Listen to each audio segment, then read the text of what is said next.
Hello everyone, this is PM Chalamani here. First of all, I would like to welcome you to my today's session. In this session, we are going to discuss about something important and interesting topic. Okay. So before we jump into our topic, let me ask a few questions to the students. Okay. Shall I ask you? Yes. Have you ever heard why your voice is different when you shout in a big hall? No, sir. No. Okay. Then, have you ever noticed how the microphone is recording both voice and echo sound? No. You want to know the answer to that question? Yes, sir. Yeah. To know that answer, okay, that is our topic that we are going to discuss today. The topic is convolution. Convolution formula. So this is our topic today. So which helps us to find the answers to all these questions which I asked now, right? So we are going to discuss this topic through a design thinking concept. Okay. To explain about this topic, I would like to call some interested student on volunteer basis. So anybody you want to connect this topic with empathy? Yeah. Welcome, Abbasa. So here. Yeah. So today we are in this empathy space, we are going to understand how the set transforms helps in real life. So imagine while sitting in an aircraft or a modern car, we notice there are certain data around us like speed, vibration, and temperature.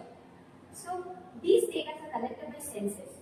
These data are not continuous, but they are in small parts, which we call it as discrete signals. So we wonder how engineers study these discrete signals. So that's where these step transforms helps. It converts these step-by-step signals into a simpler form that makes it easy and understandable.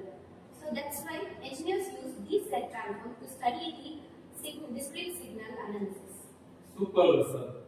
We have connected this topic through empathy part really well. Super. So now you understand how the empathy is playing a crucial role here, right? So let me ask another student to connect this topic through defining part. Yeah. In this defining phase, we are going to solve what we are going to define. We understand the problem, let's be defined. Basically, a Z transform is a mathematical tool which converts the discrete signal into a algebraic form in a Z domain. In other words, we can say that Z transform are used to convert the sequence of numbers into an equation in the Z domain. We can use this application in various sectors like designing digital systems, filters, and communication networks. Super. Okay, now we understood about how to define to explain convolution formula. We have Lena Devi. She wants to explain the ideate part to connect the convolution theorem from here.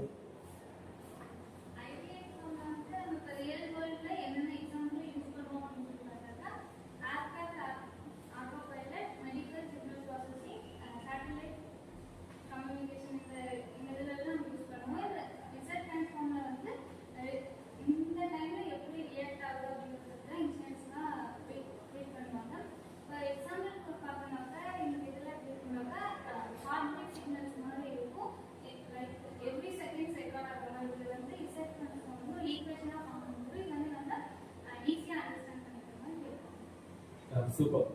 So now our students have explained what is the empathy part and defining part and ideate part to explain about the convolution theorem. Then we come to the main point, right? Before we jump into explain this formula, let me have a quick review why we need convolution theorem and what is the role of the convolution theorem, right? So convolution theorem is helping us, okay, to know how a signal is affecting another signal, right? So if there are two signals, that is combined signal, okay. If you want to find out which signal is affecting another one, okay, to identify, to find that, you need to use convolution formula. this is the formula. It is f of x dot g of n is equal to summation r is equal to 0 to n f of r and g of n minus 1. Okay, through this formula we can easily identify how any signal is affecting another one. Okay, so where f means input signal, then G means system's response. For example, if now I am speaking, right? So my voice is recording by help of mic. Okay, when I am speaking, some echo voice is also forming, right? That we can hear. So that also my microphone is recording, right? So when I give some input, my voice is input. So it makes some effect that is called system's response, right? So the echo is called system's response, that is G. Now if you want to find out the combined signal, then the multiplication of these two is giving us the combined output signal. So this is what the convolution theorem is doing here. Now you understand what is convolution formula, then where it is applying. Then let me check whether this formula is working or not. So to check this, we have so many problems. That is our prototype. So you can use any problems. Okay, by using this formula, you can solve any problem. So that is our testing part. Okay. So now I hope you all have understood about what do you mean by convolution theorem and how to use these in our real life application. Okay, we will meet in the next video to test the prototype with the different problem. Right? Thank you.